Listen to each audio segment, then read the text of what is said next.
Hello friends, जैसा कि हम लोग जानते हैं आज हम लोग पढ़ रहे हैं क्लास 7 की हमारी दुनिया। जो इससे पहले हम लोग 3 वीडियो बना चुके हैं। आज हम लोग पढ़ेंगे चौथा वीडियो में वायुमंडल एवं इसके संगठन, यानी वायुमंडल और इसकी बनावट क्या होती है।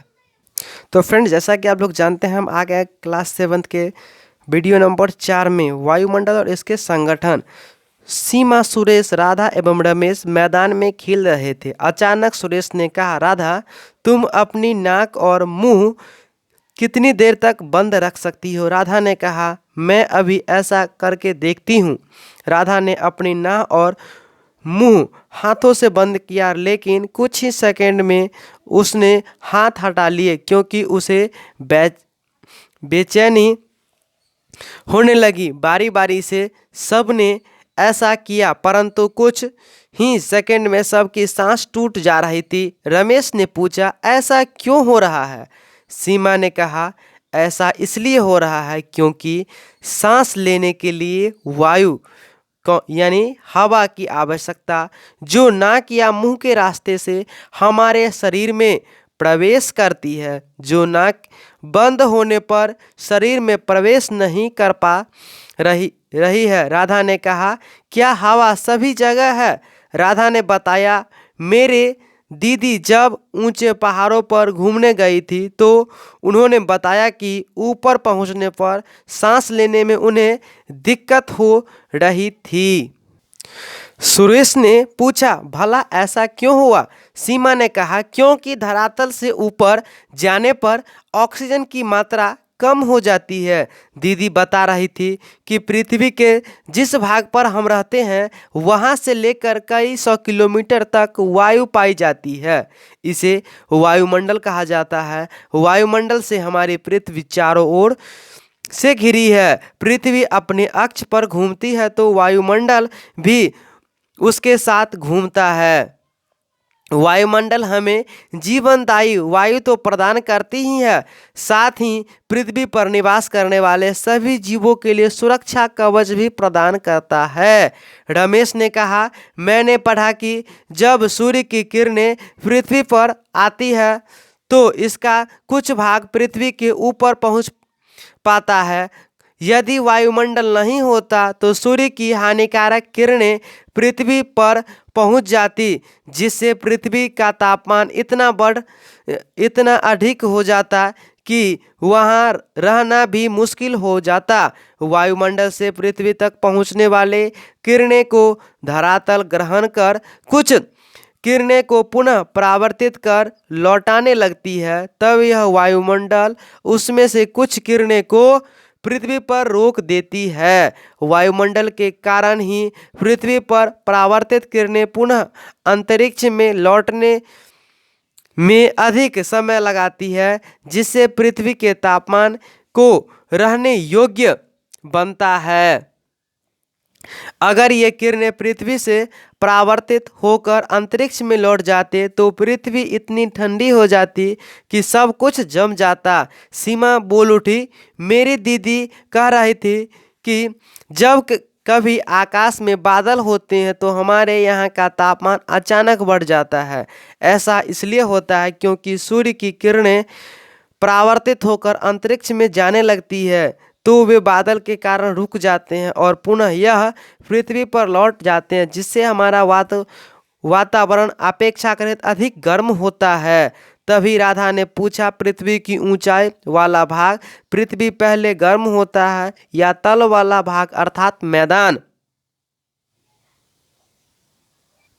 सुरेश बोल उठा, सूर्य की किरणें जब पृथ्वी पर पहुंचती है तो पहले पर्वत पर पहुंचती है, बाद में मैदान पर। इसलिए पर्वत गर्म होना चाहिए, किंतु ऐसा नहीं होता है। यह वायुमंडल ऊपर से नहीं बल्कि नीचे से गर्म होता है। जब धरती का ठोस धरातल गर्म होता है तो उसके संपर्क वाले वायुमंडल की परतें गर्म होती है एवं उत्तरोत्तर ऊपर की ओर गर्मी प्रवाहित होती है। स्पष्ट है कि जैसे जैसे हम ऊपर की ओर जाते हैं गर्मी कम होती जाता है। वायुमंडल का संगठन शाम घिर आई थी। सभी बच्चे घर की ओर जा रहे थे। तभी एक गुब्बारे वाला इधर से गुब्बारे वाला उधर से गुजरा। बच्चों ने गुब्बारे खरीदा। सीमा भी गैस वाले गुब्बारे खरीदा। उसका गुब्बारा हवा में उड़ रहा था। रमेश ने पूछा, जब मैं गुब्बारा फुलाकर हवा में ऊपर करता हूँ तो यह ऊपर क्यों नहीं जाता है? सीमा ने राधा से पूछा। राधा, तुम बताओ तो।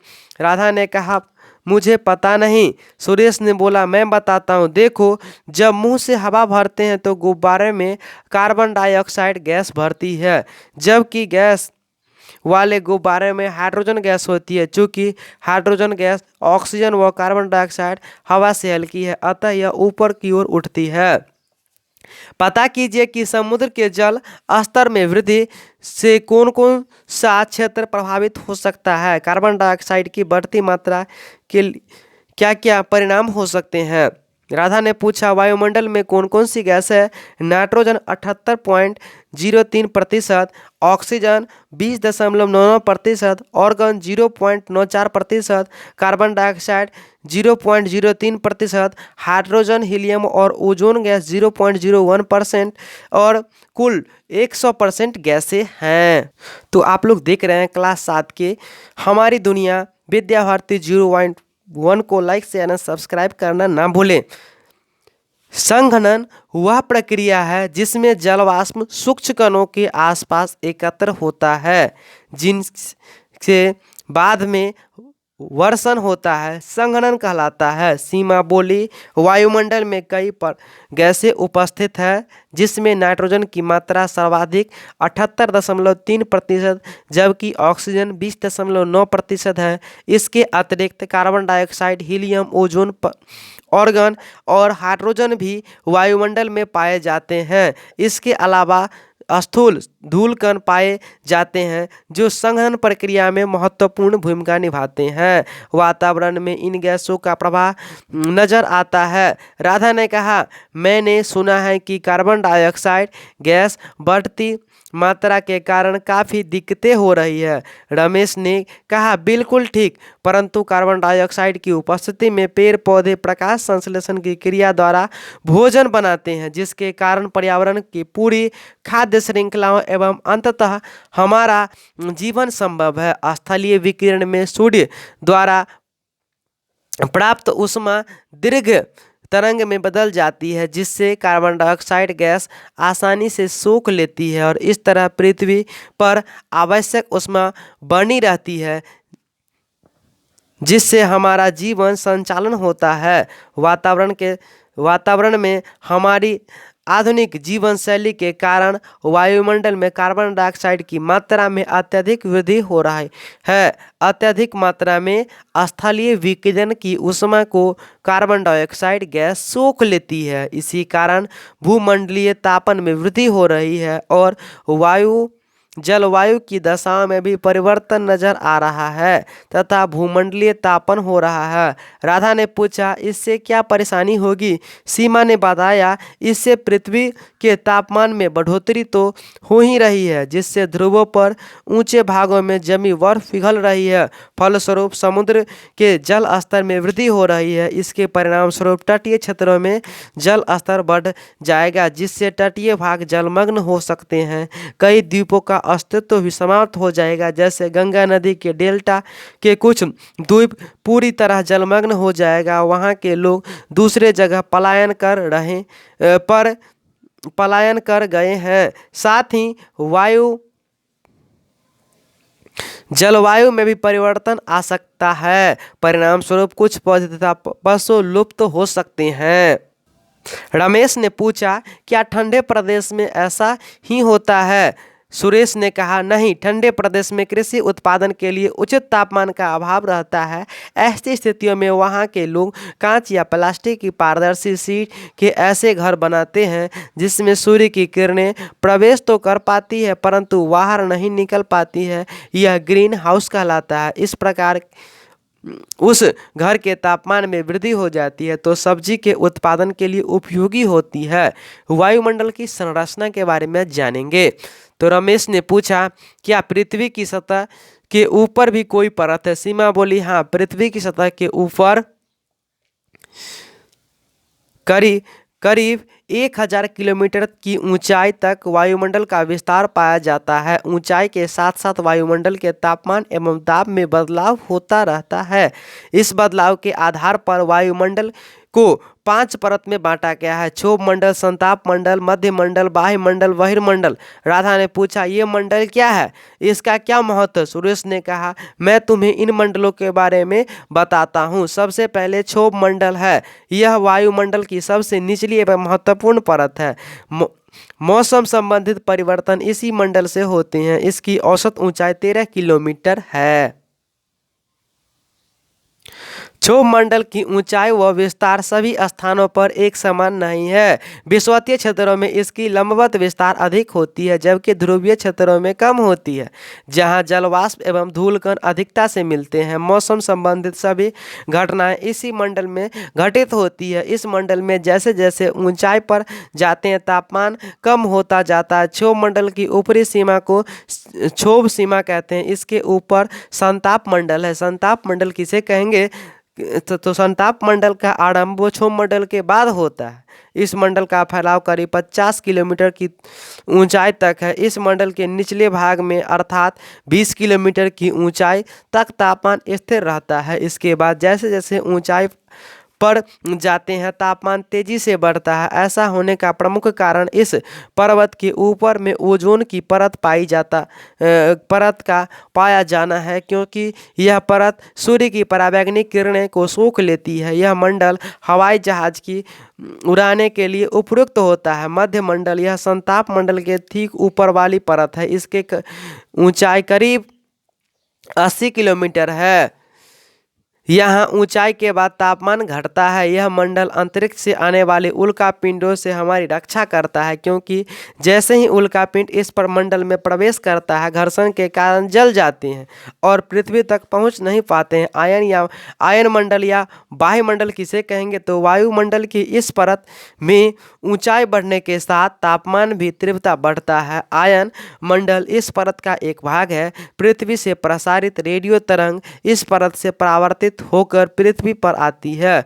वायुमंडल का फैलाव 400 से 800 किलोमीटर तक है। वायुमंडल, यह वायुमंडल की सबसे ऊपरी परत है। यह वायु की परत होती है। हल्की गैस जैसे हीलियम, हाइड्रोजन से अंतरिक्ष में तैरती रहती है। रमेश ने कहा, तब तो हम सभी कई परतें से गिरे। सुरेश ने कहा, बिल्कुल ठीक, यही परत कई तरह से हमें प्रभावित करते हैं। राधा ने कहा, इस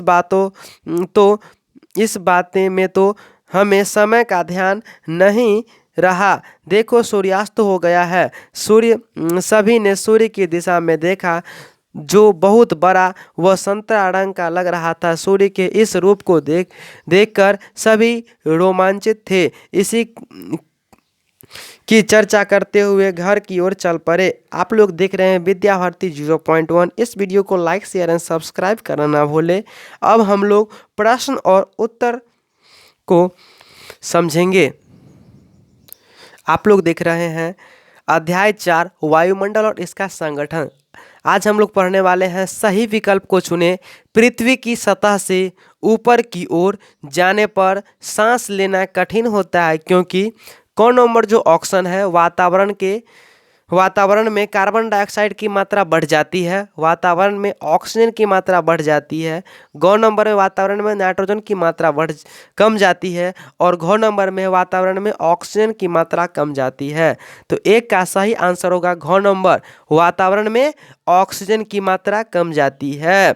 2 नंबर प्रश्न है, पहले कौन सा भाग गर्म होता है? तो क नंबर ऑप्शन है जल की सतह, ख नंबर स्थल की सतह, ग नंबर पर्वतीय भाग और घ नंबर वायुमंडल। तो सबसे पहले जो गर्म होता है स्थल का सतह। तो 2 का सही आंसर हो जाएगा स्थल का सतह।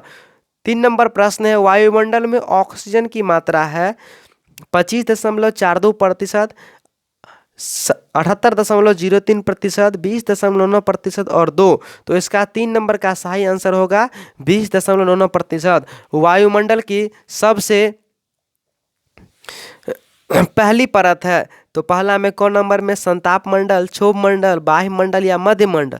तो 4 का सही आंसर होगा क्षोभ मंडल, ख नंबर सही होगा। रेडियो तरंगे किस परत से परावर्तित होकर पृथ्वी तक वापस लौटती है? तो ये पहला में है क्षोभ मंडल, आयन मंडल, ओजोन मंडल, बहिर्मंडल। तो इसका सही आंसर होगा ख नंबर आयन मंडल। अगला प्रश्न है रिक्त स्थानों को भरिए। तो पहले में संताप मंडल का आरंभ मध्य मंडल के बाद होता है। बाह्य मंडल का फैलाव 80 से 400 किलोमीटर तक है। हल्की गैसें बाह्य मंडल से अंतरिक्ष में तैरती है। वायुमंडल का विस्तार पृथ्वी के सतह से 800 किलोमीटर की ऊंचाई तक है। वायुमंडल में सबसे अधिक नाइट्रोजन गैस पाई जाती है। तापमान बढ़ने से समुद्र के जल स्तर वृद्धि हो रही है। 7 नंबर में जो क्वेश्चन है, कार्बन डाइऑक्साइड गैस को ग्रीन हाउस गैस भी कहते हैं। आप टाइप 3 निम्नलिखित प्रश्नों के उत्तर दीजिए। पहला में है वायुमंडल किसे कहते हैं? वायुमंडल के गैस के घटक को वृत्त में दिखलाइए। तो धरातल से लेकर ऊपर कई 100 मीटर तक वायु पाई जाती है। तात्पर्य कि हमारी पृथ्वी वायु से घिरी हुई है। इसी चारों ओर की वायु को वायुमंडल कहते हैं। जैसा कि हम जानते हैं पृथ्वी सदा चक्कर लगाती रहती है, इसके साथ ही वायुमंडल भी चक्कर लगाते रहता है। क्वेश्चन नंबर 2, ग्रीन हाउस प्रभाव क्या है, स्पष्ट कीजिए। तो ऐसा प्रक्रम जिसमें ताप को हासिल होने से बचाया जा सके उसे ग्रीन हाउस कहते हैं। बहुत ठंडे प्रदेशों में प्लास्टिक यानी हार्श होने से बचाया जा सके उसे ग्रीन हाउस कहते हैं। बहुत ठंडे देशों में प्लास्टिक या कांच के मकान बनाकर उसी में बागवानी की जाती है। ऐसे घरों में ताप प्रवेश तो कर जाता है लेकिन उससे निकल नहीं पाता है। इसी तरह के मकान को ग्रीन हाउस कहते हैं। तीसरा नंबर प्रश्न है, कार्बन डाइऑक्साइड जीवन के लिए जरूरी है, कैसे? तो वैसे तो कार्बन डाइऑक्साइड की एक सीमा से वृद्धि हानिकारक मानी जाती है, लेकिन यह जीवन के लिए जरूरी है।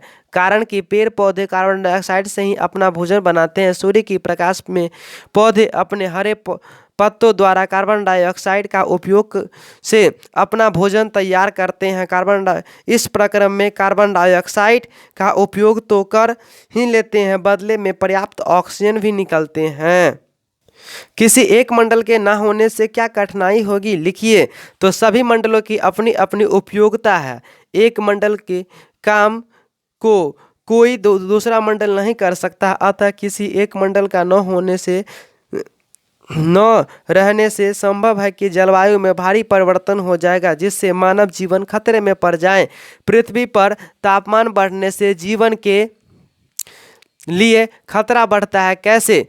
तो पृथ्वी पर तापमान बढ़ने से जीवन के लिए खतरा बढ़ता है। यह निम्न बातों से पता चलता है। पहला में पृथ्वी पर तापमान के बढ़ने से पहाड़ों बर्फ गलने लगता है। इसके बाद समुद्र का जलस्तर बढ़ते जाता है, फल कि समुद्र के बीच बसे द्वीप में जल जाते हैं। गंगा नदी का डेल्टा के कुछ द्वीप पानी में विलीन हो चुका है। तटवर्ती निवासियों के जीवन पर खतरे की तलवार लटक रही है। कब उसका आवास समुद्र में समा जाए कोई ठीक नहीं। 6 नंबर प्रश्न है, रेडियो और दूरदर्शन की तरंग किन माध्यमों से हम तक पहुंचती है, लिखिए। तो पृथ्वी से प्रसारित रेडियो और दूरदर्शन की तरंग वायुमंडल से होकर पुनः पृथ्वी पर हमारे रेडियो या दूरदर्शन पर दिखाई पड़ता है। ऊंचे फ्रीक्वेंसी ऐसी तरंगों यह मंडल आसानी से प्रसारित कर देता है। शीत प्रदेश या ध्रुवों पर सब्जियों का उत्पादन कैसे करते हैं? तो शीत प्रदेश या ध्रुवों पर अत्यधिक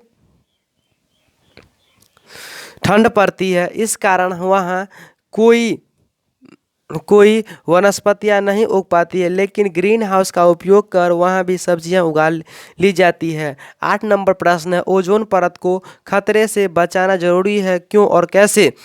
तो ओजोन परत को खतरे से बचाना इसलिए जरूरी है क्योंकि यह परत पृथ्वीवासियों की रक्षा करता है। सूर्य से निकलने वाले किरणें में से एक खतरनाक किरण, पराबैंगनी किरण, यदि यह किरण पूरी तरह से पहुंच जाए तो शायद जीवन ही समाप्त हो जाएगा। Thanks for watching this video. आप सभी को हृदय से धन्यवाद।